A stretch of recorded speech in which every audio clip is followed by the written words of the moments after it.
Hey there guys, Walliebob back for another week. And so the topic of this week is patience. And first question is how to stay patient pre-T, pre-op. I think this is right up my alley. I understand that this is going to take a while. And I try not to let it bother me. And how do I do that? I realized that there's more to life than my transition. I've noticed, through reading a lot of blogs and posts from guys who have transitioned, and they're now passing, they're now post-T, post-op, that a lot of them let transitioning consume their life. And 2 years, 3 years after, when there's really nothing else to do except, other than bottom surgery, assuming that they are going to do bottom surgery, when there's nothing else to do, then it's like they're lost. It's like, oh, well, what do I have now? And I don't want to be that guy. I don't want my whole life to revolve around what the world sees. You know, for me, my transition is more about making myself comfortable in the body that I have. People perceive me as what I'm not, and that's hard to deal with, and it's hard to even explain that to people. But I'm not going to kill myself to be perceived for who I am. I can slow walk it, and not damage my body. And for me, that's okay. It doesn't have to be now, right now. I'd rather the journey, and I'd rather appreciate the gains I make, as opposed to being insta-man. So that's how I stay patient. Benefits of not rushing your transition. Your health. You can't buy good health. Especially the way that things are working now, it costs a lot to be sick. It costs so much to be sick that it's just not worth it. The health field, you make a lot of money off of people not taking care of themselves. And so it ultimately, it's just better for you and for your quality of life just to be healthy. Of course, always the choice is yours. I'm not, trying to be preachy, but that's a pretty big benefit. Also another benefit is not having to stop T, not having to stop hormones. Because I imagine that it's a pretty big hit to the system when you have been on T and then you suddenly can't because of whatever. Maybe the dose is too high, your body's not agreeing. I can't imagine what that's like.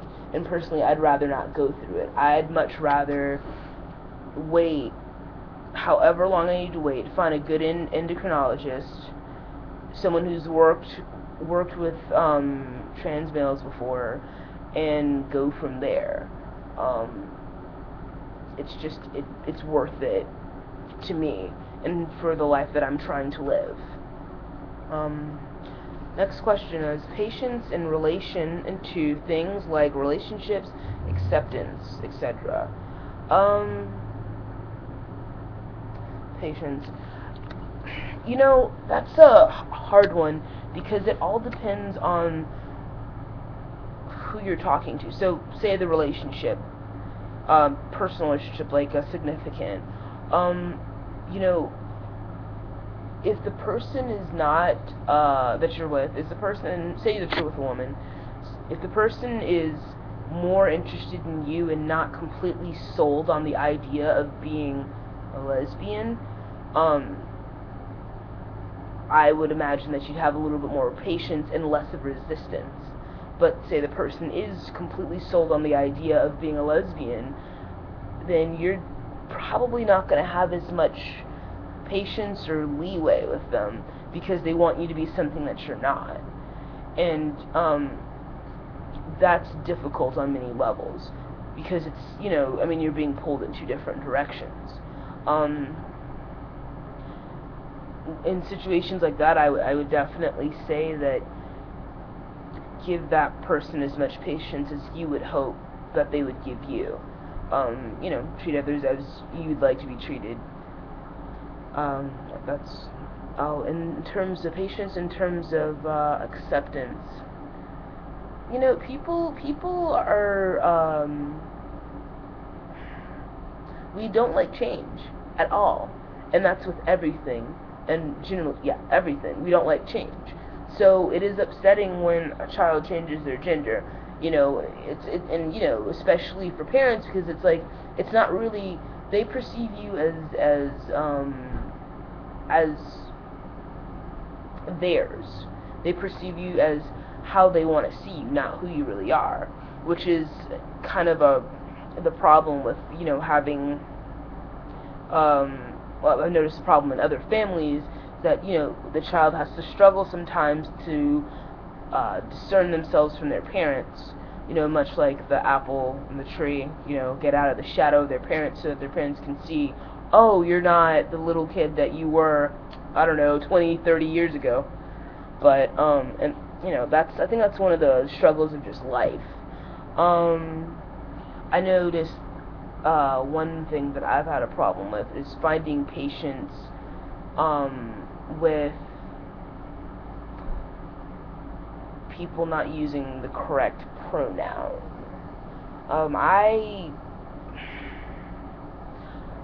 I'd rather not be a jerk about it. I mean, they're already self-correcting in their minds, and I can see it. You through they'll say the incorrect pronoun, and you can see the wince, like, oh wait, it takes time, and it's not gonna happen overnight. Nothing does. Nothing worthwhile happens overnight. So if you feel like you're at that point, you're at your breaking point where it's like, I'm pissed off because you can't get it right. Take a step back. Maybe you need to go sit outside or go to the gym or whatever it is that you do to calm down. Because I mean, if you're in this alone, it's difficult, and if you're in it with people, with other people supporting you, it's still difficult. I don't think there's any ideal way to go about this, because ultimately you're changing your perception to the outside world so that it matches the inside, and there's no easy way. This is, it's not easy in any fashion. So with that in mind, I imagine that it's best just to find a calm place. Ow, sorry, bugs are getting me. Ow, God.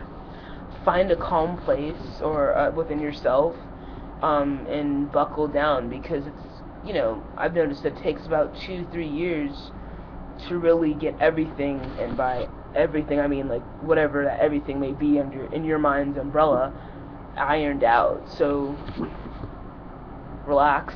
It's gonna be a ride. So I hope you guys have an awesome. I hope you guys